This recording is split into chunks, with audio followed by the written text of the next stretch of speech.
అదే RTV app వార్తల్ని క్షణాల్లో చదివే అవకాశం ఉంటుంది. ఒక న్యూస్ పేపర్, ఒక టెలివిజన్ ఛానల్ మీ చేతుల్లో ఎప్పుడూ ఉంటాయి. 2వ తారీఖు నాడు భారీ బహిరంగ సభ అంటాం జనరల్గా పార్టీల తరఫు అయితే.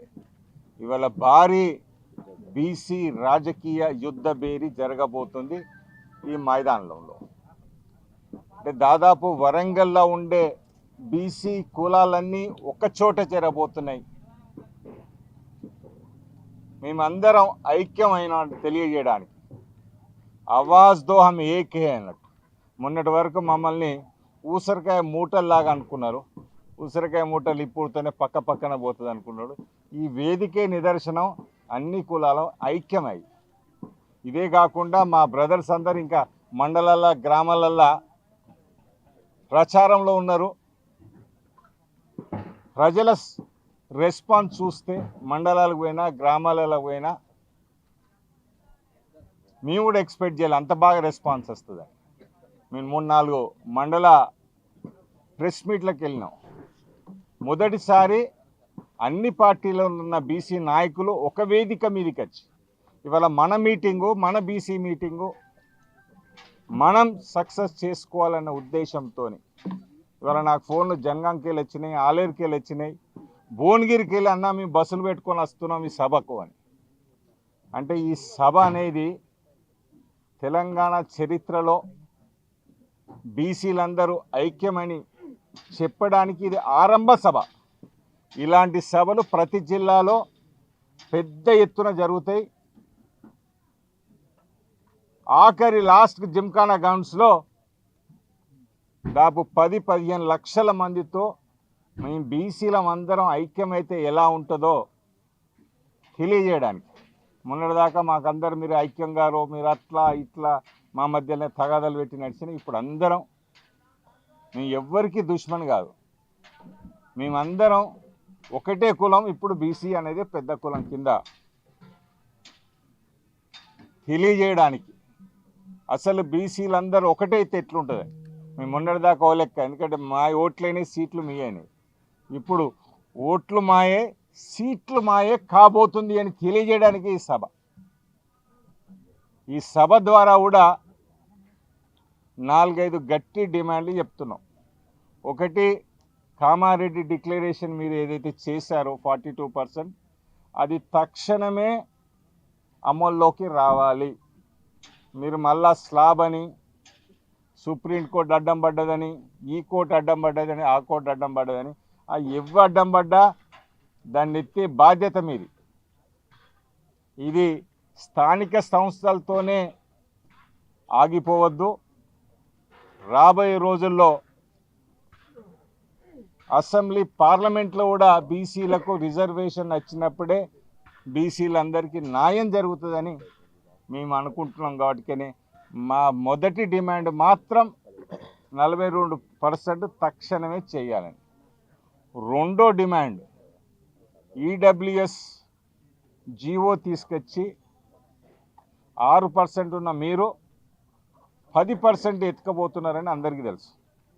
మీ దాంట్లో 6.5 6.9 ఉంది. దాంట్లో పేదోళ్ళు ఎంతమందిరో మీకు తెలుసు. ప్రాక్టికల్గా తీస్తే దాంట్లో ఎన్ని అన్యాయాలు జరిగినాయో మీకు తెలుసు. మాకు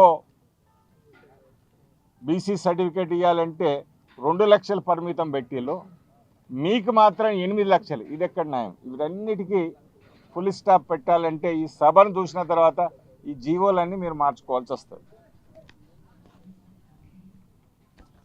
దీంతో పాటు బీసీల కూడా రక్షణ కోసం అట్రాసిటీ చట్టం కూడా తీసుకొచ్చే బాధ్యత కూడా గవర్నమెంట్ తీసుకోవాలి.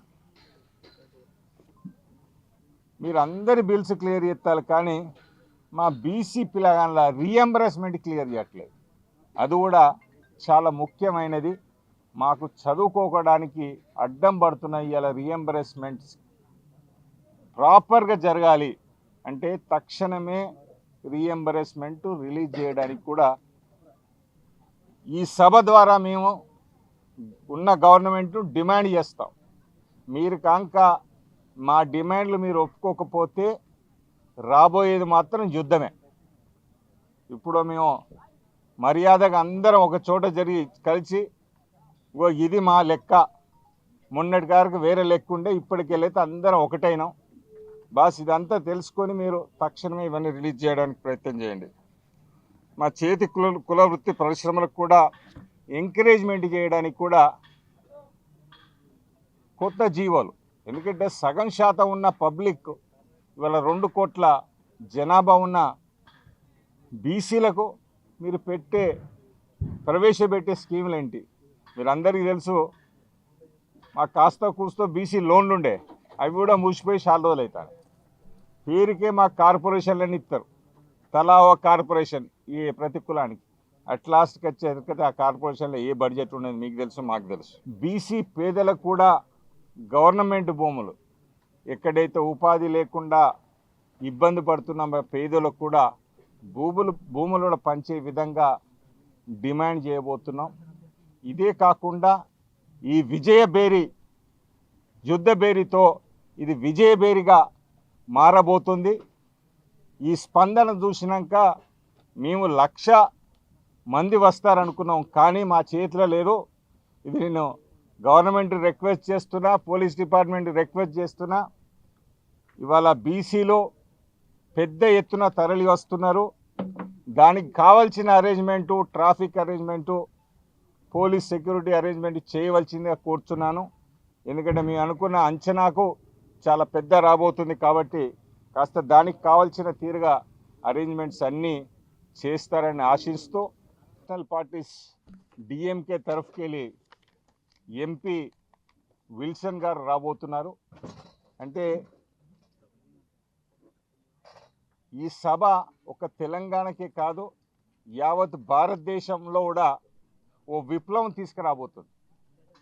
బీసీలందరూ ఏకమవుతున్నారని తెలియజేయడానికి సభ కాబట్టికే భారతదేశంలో ఉన్న రాజకీయ పార్టీలు, బీసీ రాజకీయ పార్టీలకు సంబంధించిన ఒకటి విల్సన్ గారు రాబోతున్నారు, ఆర్జేడీకి వెళ్ళి మీసా యాదవ్ రాబోతున్నారు, లాలూ ప్రసాద్ గారు కూతురు. తర్వాత సమాజ్వాదీ పార్టీకి వెళ్ళి ఎంపీ ధర్మేందర్ యాదవ్ గారు కూడా రాబోతున్నారు.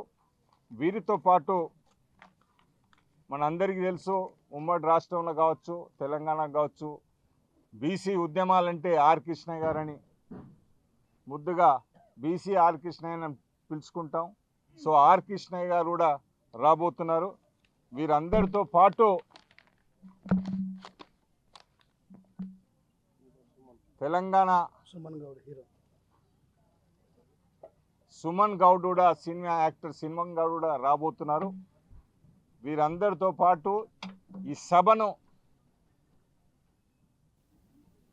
మనందరికీ తెలుసు, ఇప్పుడు బీసీ అనుడితోనే ఎవరి పేరు వినబడుతుందని. ఎమ్మెల్సీ, గ్రాడ్యుయేట్ ఎమ్మెల్సీ తీర్మాన్ మందన్న కూడా ఈ సభకు ముఖ్యం. వారి బాణి వాణి, వారి ప్రాణమే ఇవాళ బీసీల గురించి అని వారు కూడా ఈ సభల ముఖ్య పాత్ర పోషిస్తారు. అండ్ మెయిన్ స్పీకర్ కూడా తను అవుతారు, తను కూడా వన్ ఆఫ్ ద మెయిన్ గెస్ట్గా ఈ సభను నిర్వహిస్తారని తెలియజేస్తూ, ఇప్పుడు దీంతో పాటు లాస్ట్గా నాది కూడా రిక్వెస్ట్ పెట్టుకుంటున్నా. ఎందుకంటే మీ మీడియా ద్వారా రాష్ట్రం మొత్తం అందరికీ తెలుస్తుంది కాబట్టి, నేను సంగంరెడ్డి సుందర్రాజ్ను, ఎక్స్ కూడా చైర్మన్ను, టీచర్ ఎమ్మెల్సీకి ఇండిపెండెంట్గా బరిలో ఉండబోతున్నాను.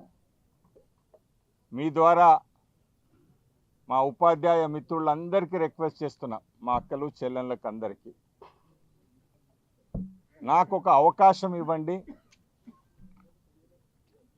టీచర్ల సమస్యలు తీర్చడానికి మీ గొంతుకగా కౌన్సిల్లో ఉండి మీ సమస్యలకు పరిష్కారం తీసుకురావడానికి నా ఎత్తు ప్రయత్నం చేస్తా. మీ అందరి వాడిగా, 32 ఏళ్ళు ఎడ్యుకేషన్లో ఉన్నవాడిగా, కూడా చైర్మన్ అనుభవంతో చెప్తున్నా, 100% మీ సమస్యలన్నీ తీర్చడానికి ప్రయత్నం చేస్తా. మీరు రాబోయే ఎలక్షన్స్ టీచర్స్ ఎమ్మెల్సీలో నాకు మొదటి ప్రాధాన్యత ఇచ్చి నన్ను గెలిపించవలసిందిగా కోరుచున్నాను. ఇప్పుడు మన రాష్ట్ర నాయకులు డిప్యూటీ చైర్మన్ మన బండ ప్రకాష్ గారు కూడా ఈ సభలో పాల్గొనబోతున్నారు. వీరితో పాటు మధుసూనాచారి గారు కూడా పాల్గొనబోతున్నారు. కాంగ్రెస్కి వెళ్ళి ఎమ్మెల్సీ సారన్న కూడా పాల్గొనబోతున్నారు. ఈ వేదిక బీసీలందరూ ఐక్యమని ఇవాళ పార్టీలను పక్కన పెట్టి అందరం మన బీసీ సభకు హాజరు కాబోతున్నారు. మొన్నటి వరకు ఓసీలనే చూసిన వాళ్ళ సభలు అన్ని పార్టీలు అందరూ ఒక వేదిక మీద కలుస్తారు. కానీ ఈ మన సభ మాత్రం ఈరోజు బీసీ నాయకులందరూ పార్టీల ఎజెండాలన్నీ పక్కన పెట్టి బీసీలందరం ఐక్యమని తెలియజేయడానికి అందరూ పాల్గొన్నారు. ఇంకా ఒకరిద్దరి పేర్లు ఏమైనా మిస్ అయినా ఎమ్మెల్యేలు ఎమ్మెల్సీలు రావాలనుకున్నా ఇదే మా ఇన్విటేషన్. మీరందరూ వచ్చి ఆల్ పార్టీస్ బీజేపీ కావచ్చు, బీఆర్ఎస్ కావచ్చు, సిపిహెచ్ కావచ్చు, సిపిఎం కావచ్చు, అందరు బీసీ నాయకులకు అందరినీ రిక్వెస్ట్ చేస్తున్నాం. ఇది మన సభ, మనం విజయవంతం చేసుకోవాల్సిన అవసరం ఉన్నది. కాబట్టి అందరూ రావాల్సిందిగా కోరుచు. మరిన్ని వీడియోస్ కోసం ఛానల్ ని సబ్స్క్రైబ్ చేయండి. లేటెస్ట్ అప్డేట్స్ కోసం వాట్సాప్ ఛానల్ ని ఫాలో అవ్వండి. ఆ లింక్ డిస్క్రిప్షన్ లో ఉంది.